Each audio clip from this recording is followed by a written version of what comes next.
Hey guys, Chris Clothier here with another episode of the Grind Podcast. Thank you so much for joining me. If you're on YouTube watching on video, if you are checking us out through the podcast and listening in your car, listening from home, thank you so much for spending this time with me. Today is going to be a podcast all about due diligence, which is, and before everybody's like, all right, I'm checking out, I don't need to listen to something about due diligence. I want you to understand, today I'm talking about, through my years of experience and plenty of failure, kind of the mistakes that I've made in the past with due diligence and the mistakes I've made and how I have erred. And then, why it's so important to me to tell other investors how to do good due diligence and why.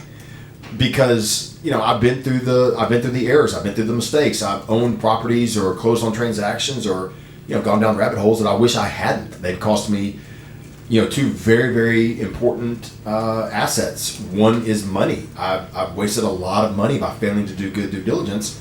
But probably, if you listen to a lot of my podcasts, you know that to me the biggest asset we have is our time. And I've wasted a lot of time buying crap properties, doing bad due diligence, and essentially putting myself, kind of behind the eight ball as far as an investor goes. So today is all about me sharing some tips, some ideas, some ways to go about doing due diligence, especially online. I'm going to really focus today on online due diligence because a vast majority of the people that listen to our podcast, they actually invest passively and far from home. I mean, it makes sense because that's what my company is. That's what we do. That's what we're known for. So that makes sense. Well, if you're a passive investor buying far from home, I don't expect everybody to do business with us. That's going to be part of my due diligence here in a second is finding companies willing to tell you that you're not a good fit. And we find a lot of investors that we're not the right fit for them. And we're willing to tell somebody no.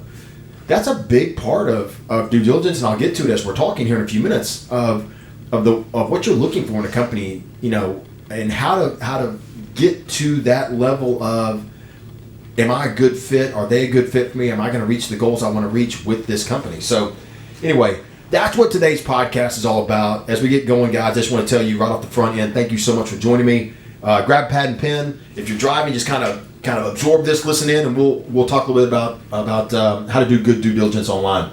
Look, the number one reason to do due diligence, and when I get asked by investors a lot, hey, Chris, we know who you are. We know who REI Nation is.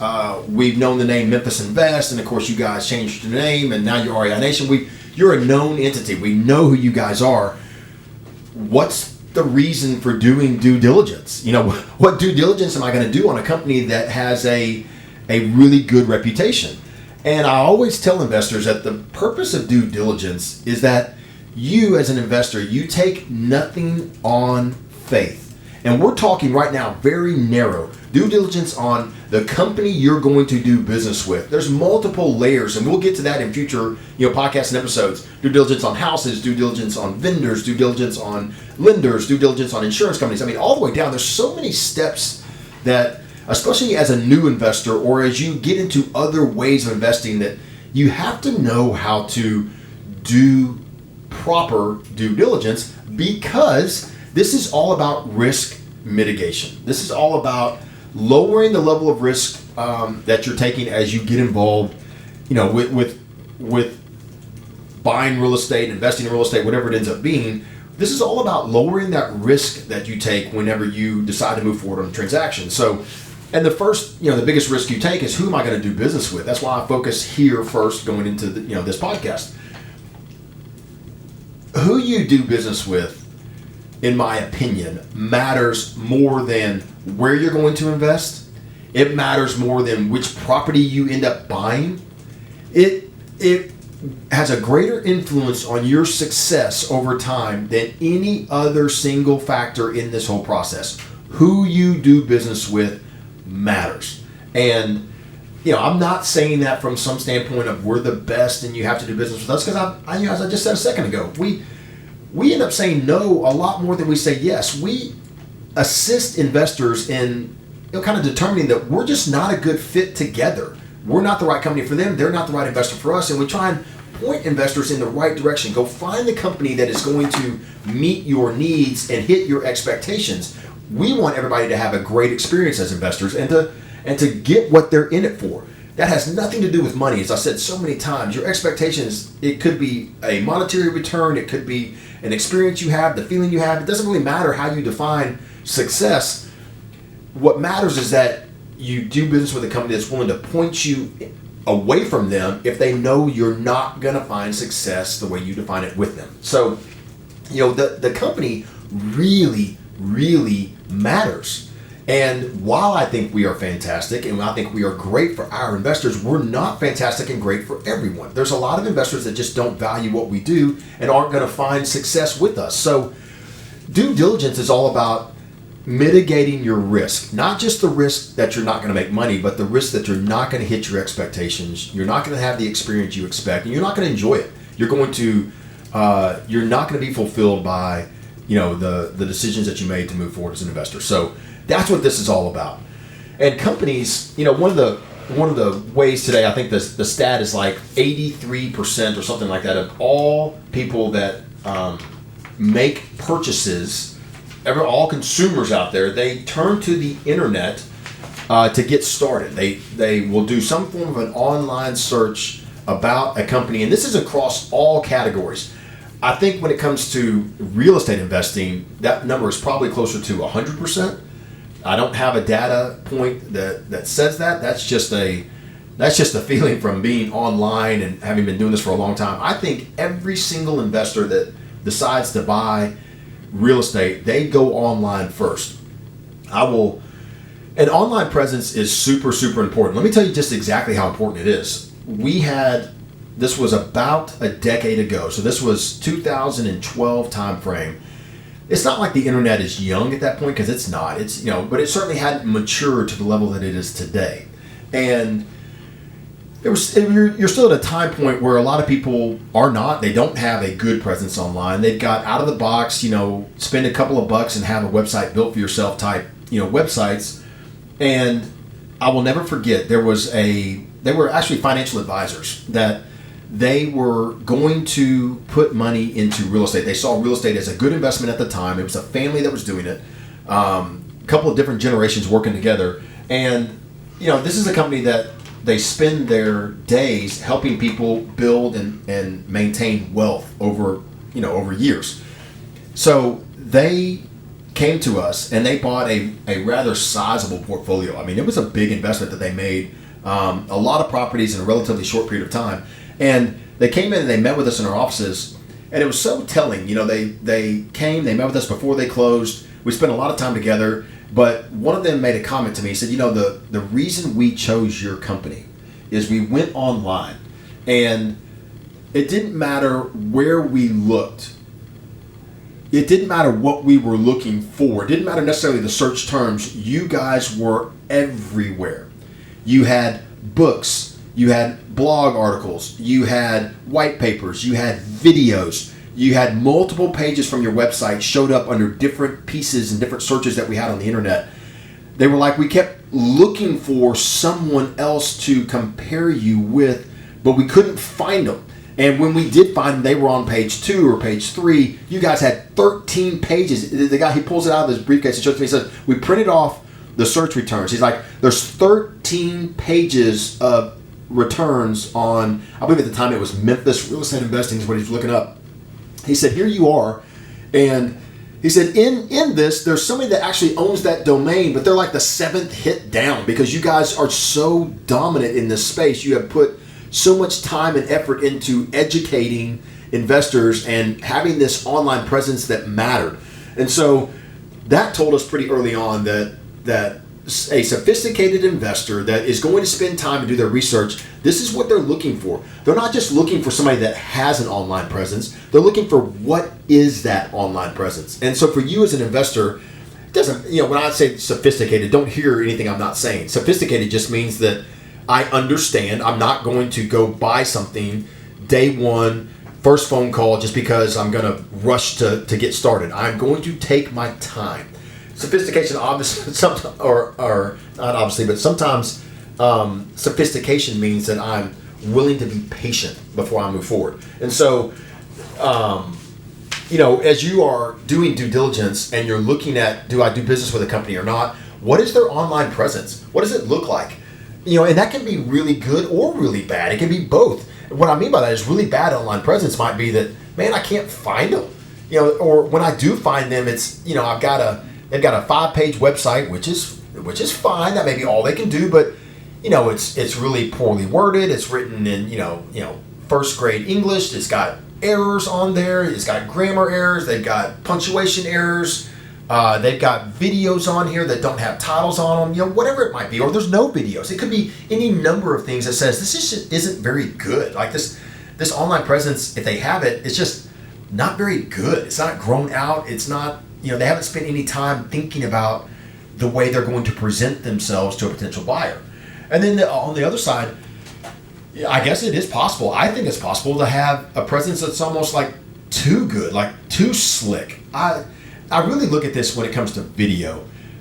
This is my own personal preference, and when I'm doing due diligence, one of the things that I tend to shy away from is when I see videos that are really, really overproduced, meaning that they've got, they're using all the tips and tricks that have been used over time. These are all selling techniques to get people sucked into their videos, such as you got pop-up screens and bubbles and lots of action and things moving all around, and we use some of that to a very, very, very small extent. I'm talking about when it's just almost obscene. There's just this overly slick, overly produced type of content where the messaging and the actual content itself loses out to the glitz and the glamour and the production. So, that's what I kind of look at as maybe too good of a production. Same thing can be on a website.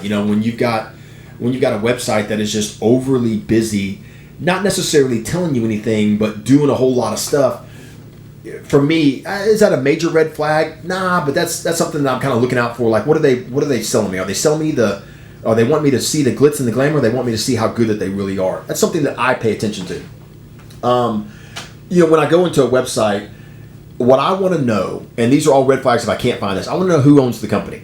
If I can't find who the owners are, who the principals are of a company, that's an immediate red flag. Probably knocks them straight off my list of doing business with them. If they've got a website, but it doesn't tell me anything about who they are.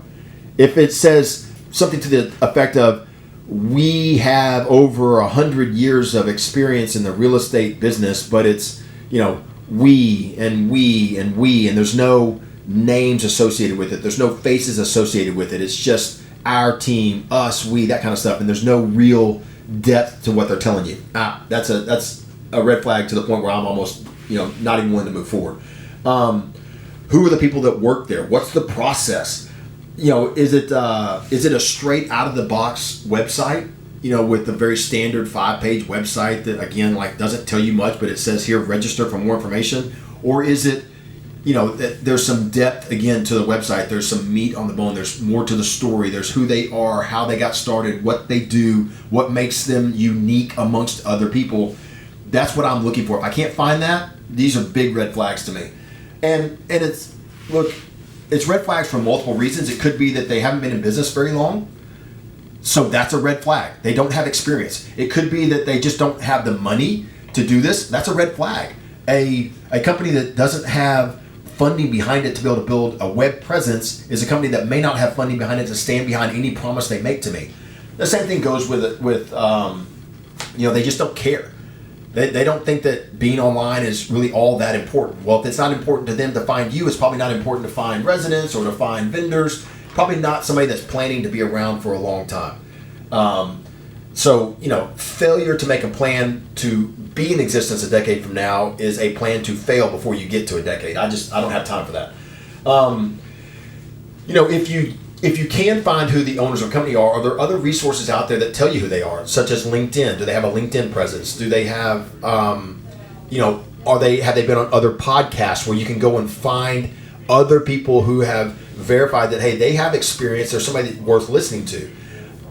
I think a big red flag is if you can find who the owners are, but you see that they used to be this company, but now they're that company. They used to be associated with this group, but now they're over here with that group. And and there's bad information about this group over here, so now they've got a new name over there. These are definitely things you want to look at. A year ago, somebody went online on a site called Bigger Pockets, which I'm going to get to next, and they asked about REI Nation, of course, our company. And somebody went on there pretty quickly and said, well, I will never do business with REI Nation because they used to be called Memphis Invest. You never change your name if you've got a good brand. They obviously are hiding something, so I would never do business with them. No problem whatsoever. I, of course, before I could even get in there, other people went on there to explain, but I had to go on and explain to this person that the name Memphis Invest certainly signified that we were a company out of Memphis, but at that point we'd already grown into 11 different markets, 10 of them other than Memphis. We'd already sold at that point over 2,000 properties to investors in other cities not named Memphis. We'd owned the name REI Nation at this point for over 4 years and had been buying properties in that name, but doing business in that name. But now it was time for us to really put it out there to the public that Memphis Invest is not just a one city company. They are a nationwide company with a massive footprint. And so that's why we changed our name.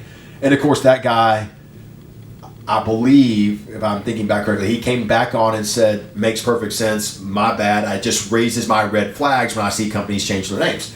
And he was right. He was right to have his red flag raised. Maybe you don't go on and say something in a public forum like that until you know. But hey, I was cool with it. I thought that's a smart way to be thinking for investors is get the story. You know, if names are changing, find out why. Make sure that you understand what's going on. Make sure somebody's not trying to hide something. Speaking of Bigger Pockets, you know, every real estate company today and every real estate personality out there, everybody that's trying to do business, any professional, they should have a presence on Bigger Pockets. Some things to look for that are both good and bad on Bigger Pockets. You know, sometimes I want to reach out to owners of other companies and kind of discuss with them. If you go on Bigger Pockets and you find a company and you go to read their stuff and you see that essentially every single post they ever make is the exact same post. It's a cut and paste about how great they are and here's all of our referrals and here's links to who we are, or it's the same piece of advice, the one single piece of advice, and it's just cut, paste, place. Cut, paste, place. They've got hundreds upon hundreds of responses. It's just the same response. There's no thought. There's no depth to what they're saying. I think that's bad. That's a red flag? No, but it's like, you know, do you have anything original to say, or are you just, is this good, bad, lazy, what? I don't know. At the same time, you know, I find one of the things that frustrates me that I make sure that we don't do is I tell my team all the time, if I write something good on Bigger Pockets and you like it, go like it. It's fine. But don't go like every single thing I say within a minute of me saying it on Bigger Pockets. I don't need the same 5 people that work for me or 10 people that work for me or 20 people in our company going in and always liking everything, because number one, I think it makes you look really, really bad. And if you're doing due diligence online, you go on Bigger Pockets and you're reading these responses and you see that a bunch of people voted it up, but you go in and look and it's the same people every single time voting up the same. They're voting each other's posts up to add credibility. It actually lowers credibility. To me, that's one of those things of, I just don't like it. I think it makes you look, it makes a company, it could be a red flag of a company that they are artificially trying to make themselves look good.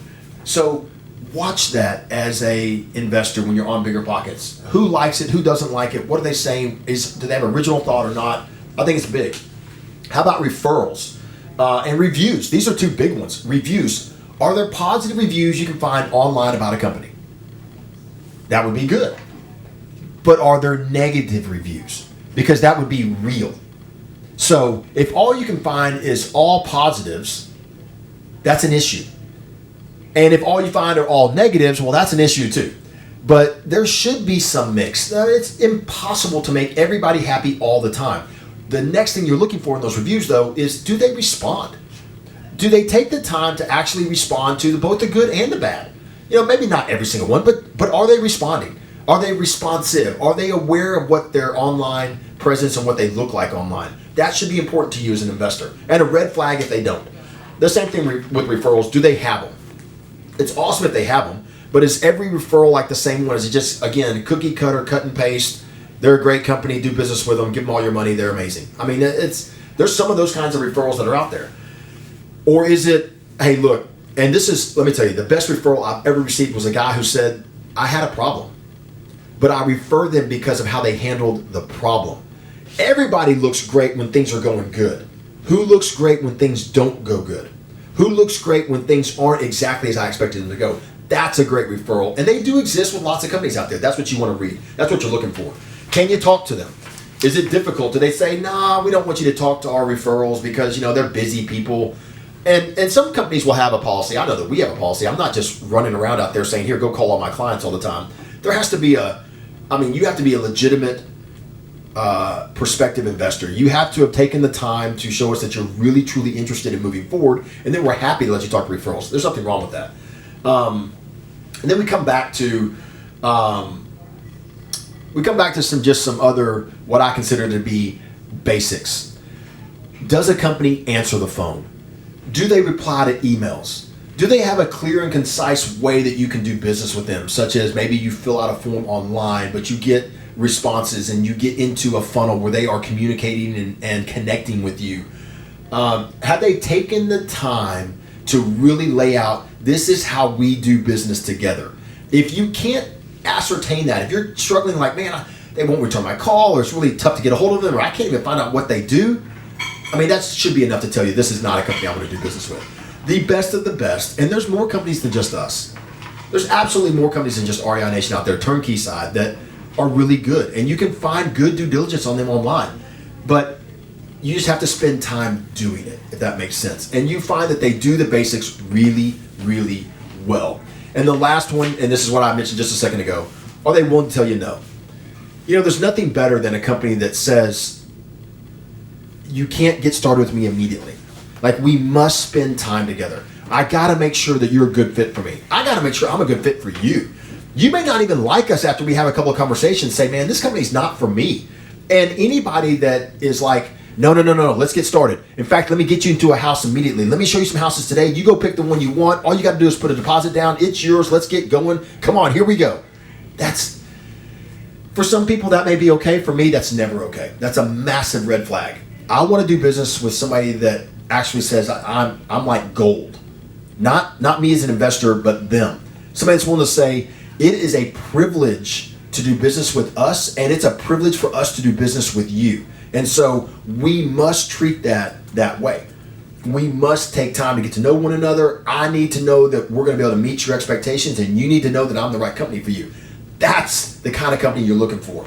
And that's, when you get in, you start doing online due diligence, you start answering these questions I've laid out for you, and you start figuring out who is good and who's not good. Who do I do business with, and who do I need to shy away from for now? And I promise you, if you're watching this podcast today and you're looking to get started as a real estate investor and you want to buy turnkey, you go through this process for a couple of months, a couple of weeks even.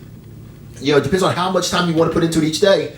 You can whittle your list from a lot of people out there and a lot of noise in the marketplace to a few companies that probably meet your criteria and meet, a company you want to move forward with. And now it's just all about those next steps of due diligence, which I'll get to in another podcast, of how do I pick ultimately the right company, the right houses in the right market, and build out my portfolio with all the right services that are going to, make me successful.